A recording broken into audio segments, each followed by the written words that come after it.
Fluid mechanics पढ़ेंगे। Page number first है BK education वाले का। ठीक है, देखो पदार्थ क्या होता है या कोई मटेरियल क्या होता है, थोड़ा नॉलेज देख लो थोड़ा थोड़ा। देखो प्रत्येक पदार्थ छोटे छोटे कणों का बना होता है। इन छोटे छोटे कणों को हम क्या कहते हैं? अणु कहते हैं। ठीक है ना भाई, प्रत्येक पदार्थ या मटेरियल जो है छोटे छोटे कणों से बना होता है। इन छोटे छोटे कणों को हम क्या कहते हैं? मॉलिक्यूल्स या अणु कहते हैं। तो कैसे कह सकते हैं कि प्रत्येक पदार्थ छोटे छोटे अणुओं से बना होता है। नेक्स्ट, मटेरियल के मॉलिक्यूल्स के बीच में आकर्षण बल होता है। जितने भी पदार्थ है ना, पदार्थ में मॉलिक्यूल्स होते हैं, बताया ना, अणु होते हैं भाई। पदार्थ अणु से बनता है। हर अणु के बीच में क्या होता है? आकर्षण बल होता है, ताकि वो एक दूसरे से बांधे रखते हैं। केमिस्ट्री में अणु दो या दो से अधिक या एक ही प्रकार के या अलग अलग प्रकार के परमाणु से बना होता है, जैसे जल हो गया। और मटेरियल ठोस, द्रव और गैस किसी रूप में पाया जा सकता है। भाई जो भी पदार्थ है वो इसके तीन रूप हो सकते हैं: ठोस, द्रव, गैस। अब पढ़ेंगे पदार्थ के रूप। मटेरियल के मॉलिक्यूल्स के बीच में आकर्षण बल और उनके बीच में परस्पर दूरी के आधार पर पदार्थों को तीन रूप में बांटा गया है। भाई पदार्थ के मॉलिक्यूल्स के बीच में आकर्षण बल होता है, उनके बीच परस्पर दूरी भी होती है, और उस आधार पर तीन भागों में बांटा गया है: ठोस, द्रव और गैस, वेपर। ठीक है, अब पढ़ेंगे हम बहने की दक्षता, बहने की क्षमता के आधार पर पदार्थ के रूप। अब एक तो होता है ठोस और सॉलिड और लिक्विड और फ्लूइड। ठोस और तरल, सॉलिड या फ्लूइड। ठीक है, सॉलिड और फ्लूइड। सॉलिड क्या होता है? सॉलिड मटेरियल बहने की क्षमता नहीं होती। भाई जो सॉलिड है भारी है, वो बहेगा नहीं ना, उसमें बहने की, फ्लो होने की क्षमता नहीं होती है। इस आधार पर इसको सॉलिड को क्या कहते हैं? ना बहने वाले पदार्थ कहते हैं। दूसरा है फ्लूइड। अब फ्लूइड में तो भाई होती है तरल पदार्थ। जितने भी तरल पदार्थ हैं, जो फ्लूइड है वो बहता है। तो तरल पदार्थ सामान्य तापमान पर बहने की क्षमता रखते हैं और अपना आकार स्वयं निश्चित नहीं रख पाते। इसीलिए जिस बर्तन में आप रख दोगे उसी का रूप धारण कर लेते हैं। और सभी के सभी द्रव, सभी के सभी गैस, सभी के सभी वाष्प फ्लूइड के अंतर्गत आते हैं। अब पढ़ेंगे फ्लूइड का क्लासिफिकेशन। ठीक है, तो एक तो कंप्रेसिबिलिटी के आधार पर, जैसे कंप्रेसिबिलिटी या दबाने की सुगमता या कठिनाई के आधार पर इनको दो भागों में बांटा गया है फ्लूइड को: लिक्विड के रूप में और गैस के रूप में। अब लिक्विड जो होता है वो कैसा होता है भाई? जो लिक्विड होते हैं ना सारे लिक्विड जो होते हैं वो इनकम्प्रेसिबल फ्लूइड होते हैं और आसानी से नहीं दबाया जा सकता है इनको, और इसमें तापमान परिवर्तन का कम प्रभाव पड़ता है।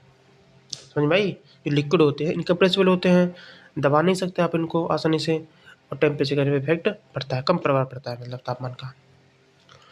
दूसरा था हमारा गैस या वेपर। गैस क्या है? गैस होती है भाई संपीड्य, मतलब कंप्रेसिबल होती है। गैस एक कंप्रेसिबल फ्लूइड है, आसानी से दबा सकते हैं, और तापमान परिवर्तन का काफ़ी प्रभाव पड़ता है इसके ऊपर। ठीक है, ये रखे जाने वाले बर्तन में पूर्ण स्थान में फैल जाते हैं। हो गया ना यहाँ पर। अब अगला पॉइंट देखो, अब हम पढ़ेंगे फ्लूइड का क्लासिफिकेशन पढ़ रहे थे ना, क्लासिफिकेशन फ्लूइड का पढ़ रहे थे, कंप्रेसिबिलिटी के आधार पर हो गया।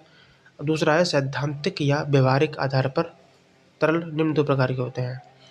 तो सैद्धांतिक या व्यवहारिक आधार पर फ्लूइड के प्रकार देखते हैं। पहला है आइडल फ्लूइड या आदर्श तरल। इसे पूर्ण तरल या परफेक्ट फ्लूइड के नाम से जाना जाता है। भाई जो चीज़ परफेक्ट है वो परफेक्ट है। ठीक है, तो इस ये तरल पदार्थ अपने संपर्क में किसी भी सतह के प्रत्येक स्थान पर क्या कर रहा है?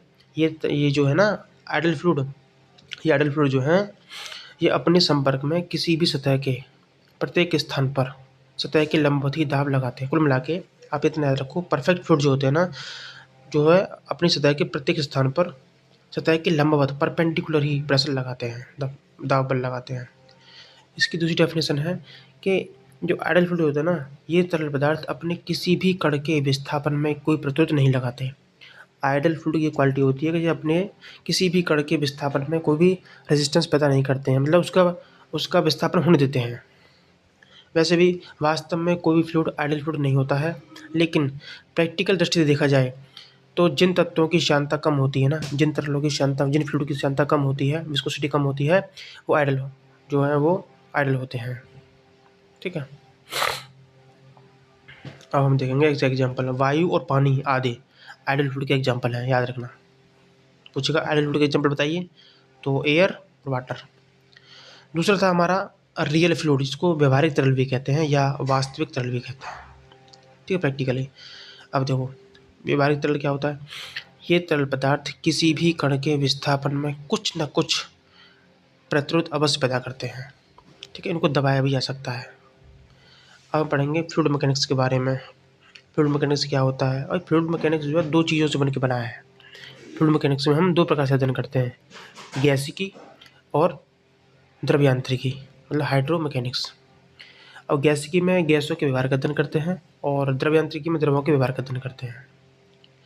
गैसिकी को हम गैस मैकेनिक्स या न्यूमेटिक्स कहते हैं। ठीक है, अब हम पढ़ेंगे गैसिकी के दो प्रकार कौन से हैं। एक है एरियोस्टैटिक्स, मतलब वायुस्थितिकी। दूसरा है वायुगतिकी, जिसे बोलते हैं एरियोडायनेमिक्स। वायुस्थितिकी में वायु की स्थिर अवस्था का अध्ययन किया जाता है और वायुगतिकी में वायु की गति की अवस्था का अध्ययन किया जाता है।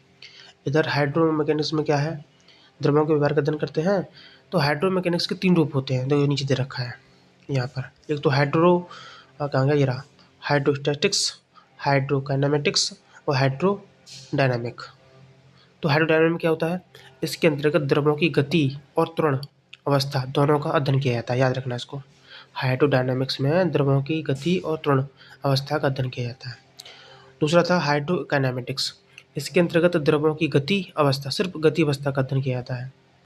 और तीसरा था हाइड्रोस्टैटिक्स, इसके अंतर्गत द्रव्यों की स्थिर अवस्था या विराम अवस्था का अध्ययन किया जाता है। यहाँ पे इंग्लिश में दे रखा था, लेकिन यहाँ पर ना ये हिंदी में दे रखा है, ये वाला द्रव शुद्ध गतिकी, द्रव गतिकी, यहाँ पर मत पढ़ना, इसका एग्जाम्पल इधर पढ़ लेना। ठीक है, हो गया, यहाँ पर आगे चलते हैं।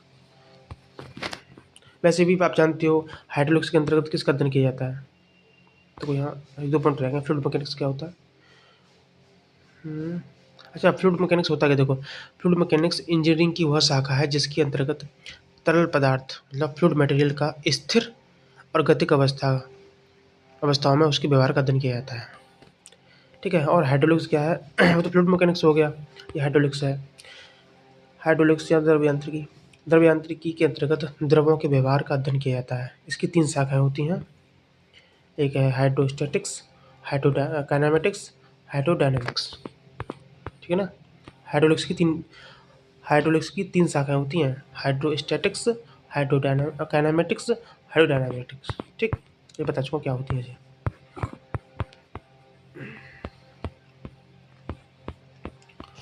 ठीक है, तब आज के लिए इतना ही।